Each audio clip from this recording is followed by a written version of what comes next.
She called the cops on her new neighbor, but had no idea she just reported the deputy director of the FBI. You ever notice how some people think they own the sidewalk? Not literally, but in their mind. They're the gatekeepers. They see everything, remember everyone, and if you're not part of their mental registry, suddenly you're suspicious. That's Clarice Whitman. She's 52, lives on Poplar Drive in Plano, Texas. And if you ask her, she'll tell you she's the unofficial mayor of the neighborhood. That Saturday afternoon, the sun was heavy, the air thick, and her front porch was her throne. With a pair of binoculars on the little wicker table beside her iced lemonade, yes, binoculars, and a floral sun hat shading her pale forehead, she had nothing better to do but watch. She always watched. That's when she saw her.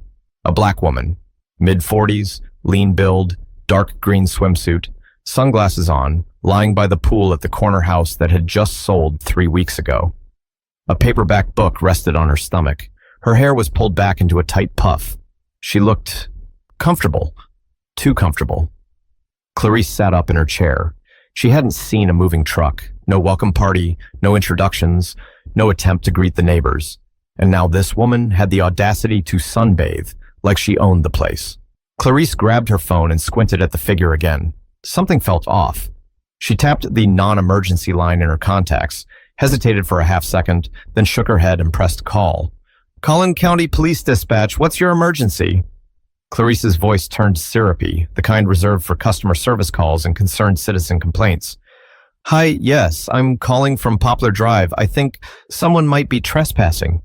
There's a woman at the old Henderson place, backyard near the pool. I don't think she lives there. Can you describe her? She's black, mid-40s, I guess, wearing a swimsuit, just laying there like it's her house. I don't recognize her at all. The dispatcher was silent for a second. Any signs of forced entry? No, but you never know. She could have jumped the fence, or maybe someone left the back gate unlocked. Clarice lowered her phone and stared again. The woman took a sip of her drink and flipped a page in her book, calm as a breeze. She wasn't hiding, wasn't sneaking around. That made Clarice even more suspicious. She just looks out of place, Clarice added. The dispatcher asked for her name. Clarice gave it without hesitation. 2 officers were dispatched. ETA, 8 minutes. Clarice set her phone down and folded her arms. She stared hard at the woman, waiting for something, anything, to validate the feeling in her gut. But nothing happened. The woman just laid there, enjoying her afternoon like she belonged. But Clarice had already decided she didn't. But Clarice wasn't the only one watching that day, and she was about to find out the hard way that not everyone lets assumptions slide without consequence.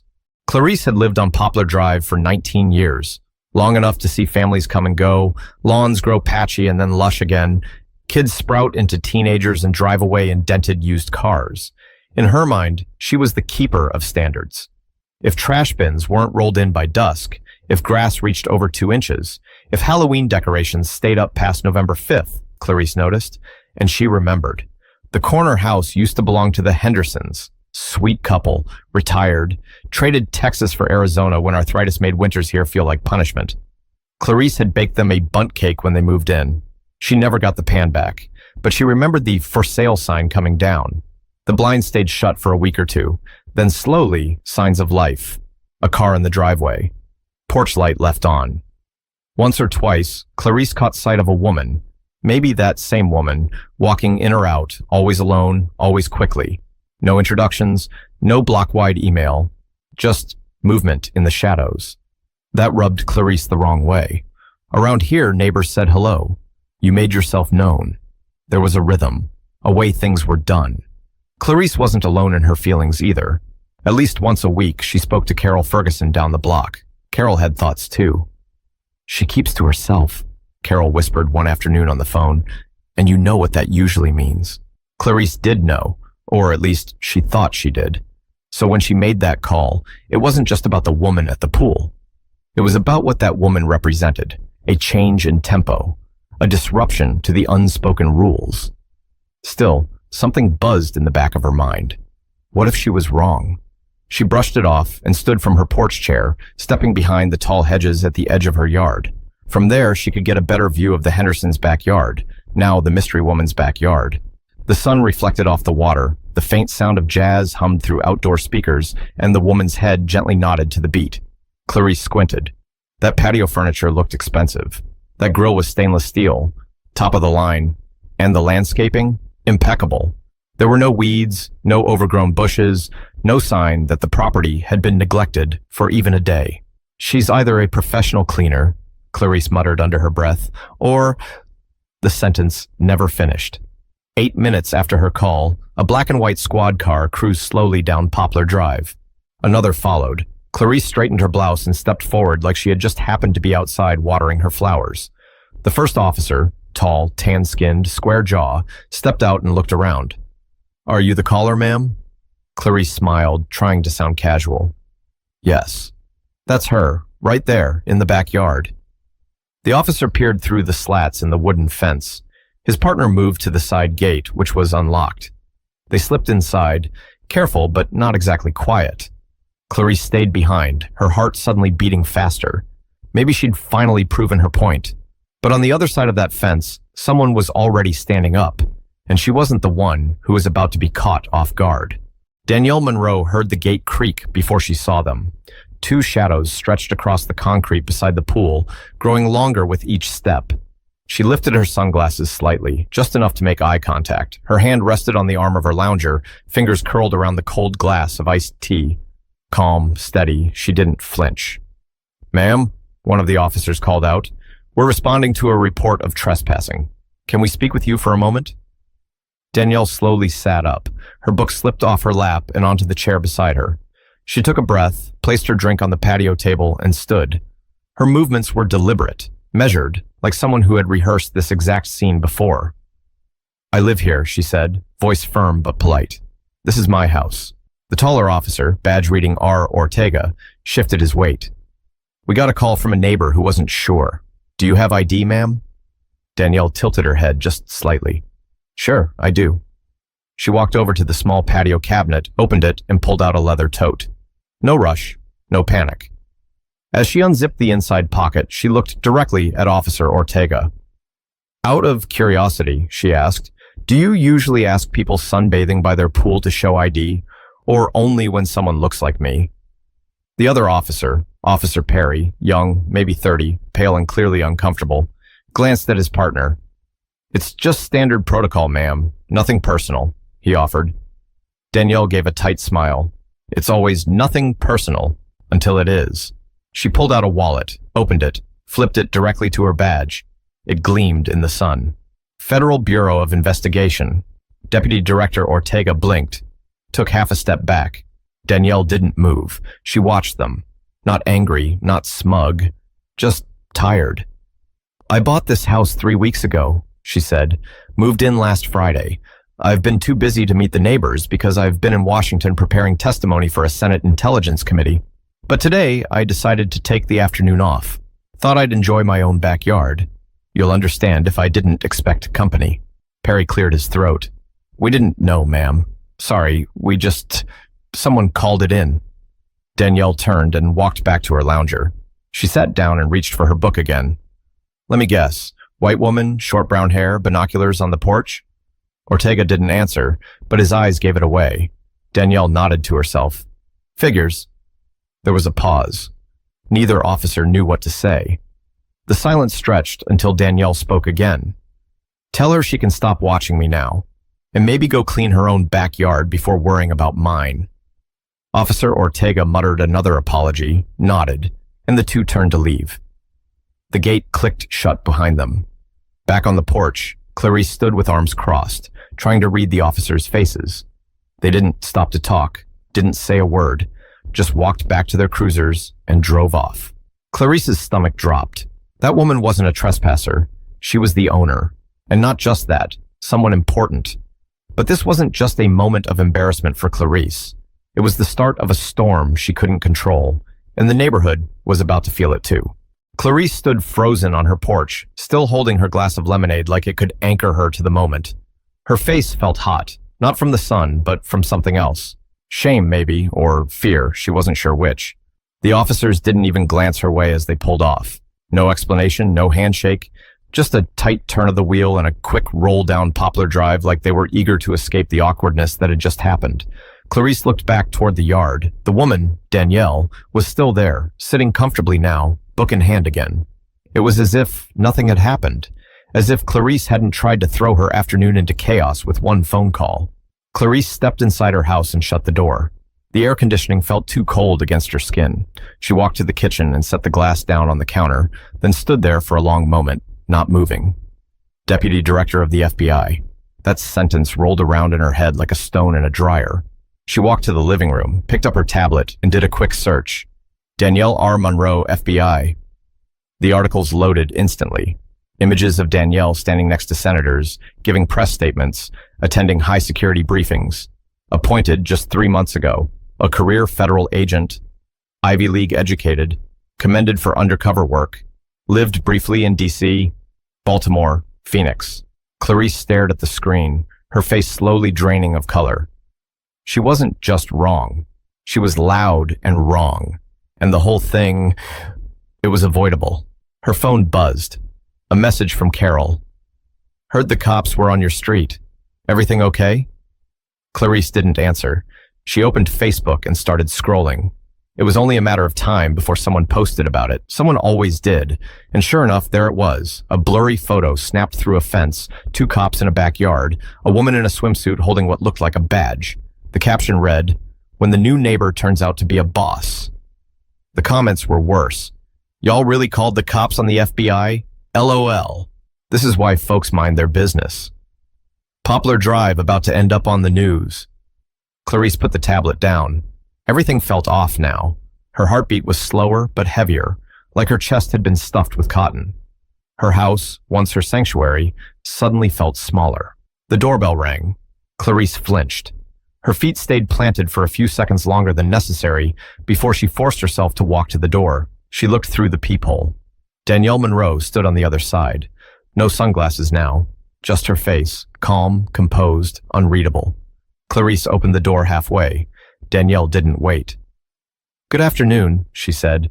"I figured we should talk face to face." Clarice opened her mouth, but no words came out. Danielle continued. "You called the cops on me. I know you did. I get it. You saw someone you didn't recognize, made an assumption, and thought you were doing something responsible." Clarice swallowed hard. I didn't know that I lived here," Danielle said, one eyebrow raised. "Or that someone like me could live here." Clarice's face flushed again. She tried to find the right words, but they wouldn't come. Danielle held her gaze. "I didn't come over here to yell at you," she said. "I've had enough of that in my life. I just wanted you to see me, really see me. Because next time, it might not be someone with a badge and a title. It might be a teenager, or a delivery guy, or someone just trying to breathe for 5 minutes without being treated like they're breaking into their own life." Clarice looked down. "I'm sorry," she whispered. Danielle didn't say, "It's okay." She didn't offer forgiveness. She just nodded once. "I'll be back at work next week. Until then, I'd like to enjoy my home, without binoculars on me." She turned and walked away. But this wasn't over. Not by a long shot. Because when someone shakes the rules of a place like Poplar Drive, people either learn from it or double down. And Clarice was about to find out which way the wind was blowing. Sunday morning hit different. Clarice woke up with a headache, the kind that comes from thinking too much and sleeping too little. She dragged herself into the kitchen, brewed coffee, and avoided the living room window like it was toxic. She didn't want to look across the street. She didn't want to see Danielle's backyard. She didn't want to see her own reflection in the glass. By 9 a.m., her phone had already buzzed 4 times. A group chat with Carol and 2 other neighbors was pinging nonstop. Carol, "So it's true? She's FBI?" Janice, "I saw her at the corner market once, real quiet, kept her head down." Eleanor, "Why'd you call the cops though? Clarice?" Clarice didn't respond. What was she supposed to say? That she panicked? That she thought she was doing her duty? That she mistook peace and quiet for something criminal? Outside, a few neighbors walked by. Usually they'd wave, smile. Today, they barely looked at her house. Later that afternoon, she walked to her mailbox. The sun was blazing, but her skin felt colder than ever. As she reached for the envelope bundle, she heard a voice from across the street. "Afternoon." It was Mr. Singh, 3 doors down. Owned the blue pickup with the faded bumper sticker. Retired math teacher, usually friendly. Clarice turned, ready to return the greeting, but something in his tone stopped her. He didn't smile. He didn't wave. "Lot of people talking," he said flatly. "I told my daughter to Google your name. Said if someone was going to call the cops over sunbathing, she ought to know what kind of place she's visiting." Clarice opened her mouth, but Mr. Singh had already turned away. Inside, she sat at her dining room table and stared out the front window. Her block, the one she'd always tried to keep in order, was now moving without her, like she wasn't part of it anymore. The doorbell rang again. Clarice froze, but it wasn't Danielle this time. It was Officer Ortega. She opened the door slowly. "Afternoon, Ms. Whitman," he said. "Just wanted to follow up about yesterday's call and clarify something." Clarice blinked. "Okay. You should know. Every time someone files a report like that, especially when there's no threat, no crime, and it turns out to be nothing, it's recorded and flagged." She stiffened. "Flagged?" He nodded. "Yes, ma'am. Because if it becomes a pattern, the person making those calls might be investigated for harassment or discrimination, depending on context." Clarice didn't speak. He continued. "We take our time seriously, and the communities too." She nodded once, embarrassed, humiliated. Ortega gave her a look, not cruel, not harsh, just steady. "I'm not here to scold, but I think it's time you think real hard about what made you call, and who you thought you were protecting this neighborhood from." Then he tipped his head and walked off. Clarice shut the door quietly behind him. She sat back down, heart pounding, face hot. The line between watching out and watching over had blurred. She'd convinced herself she was the guardian of Poplar Drive. But now people were guarding themselves. From her. But sometimes the most painful part isn't public shame. It's facing the truth in private. And Clarice was about to sit with hers, whether she liked it or not. Clarice didn't leave the house for the rest of the day. She didn't pull weeds like she usually did. Didn't fold her chair out on the porch. The binoculars were still there, collecting dust. By Monday morning, the whole street seemed quieter. Not in the comforting way she was used to, but in that people watching you now kind of quiet. The kind where doors closed a little faster when she walked by, where conversations paused when she approached. That evening, just before dusk, Danielle stood at her mailbox. Same calm posture, same silent confidence. But this time, she wasn't alone. A few neighbors had gathered. Mr. Singh, the Lopez kids riding scooters, even Carol, pretending to fix her roses while peeking over the fence. Danielle waved politely, exchanged small talk with Mr. Singh, and laughed at something his daughter said. Clarice watched from behind her curtain, her stomach tight. Danielle saw her. They locked eyes, only for a moment. But it was enough. Later that week, an email went out to the entire block. Danielle had offered to host a neighborhood meet and greet that Saturday afternoon. Snacks, music, conversation. The message read, "Let's get to know each other beyond the window pane." Clarice didn't RSVP, but when Saturday came, she stood by her front door, dressed and ready, just in case. And after nearly 20 minutes of pacing and guilt, she finally stepped outside. She walked across the street carrying a plate of lemon bars wrapped in foil. Her hands trembled, and every step felt like walking into a courtroom. Danielle saw her coming. This time she smiled, a real one. It wasn't warm, exactly, but it wasn't cold either. It was something in the middle. Real. Clarice offered the plate. "They're homemade." Danielle took them without breaking eye contact. "Thank you." There was a pause. Then Clarice, her voice barely above a whisper, said, "I had a lot of excuses. None of them were good." Danielle nodded slowly. Acknowledging it is a start. Clarice looked down, then back up. "You didn't have to invite me." "I didn't," Danielle said, "but I figured you needed it more than anyone." That line hit hard, but it didn't sting. It landed exactly where it should. Clarice stood beside her for the next hour, listening to conversations she'd never thought she'd be part of. She learned Danielle had nieces in Dallas, that she loved spicy food, that she once worked undercover at a pharmaceutical company for 9 months straight. And for the first time in a long time, Clarice felt like she was learning instead of judging. Because here's the truth. It's easy to build fences in your head. Easy to think you're the center of a place just because you've been there the longest. But the world doesn't spin around your comfort. And neighborhoods aren't safer when you call the cops on what you don't understand. They're safer when you listen, when you check yourself before checking others. Danielle didn't have to extend that olive branch, but she did. And Clarice didn't have to take it, but she did. Because growth isn't about getting it perfect the first time. It's about choosing to do better next time. So if you've ever made a snap judgment about someone who didn't look like they belonged, ask yourself, belong to what exactly?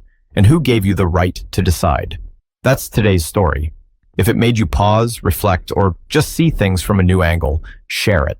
Talk about it. Because change doesn't happen in silence. It starts with conversations like these.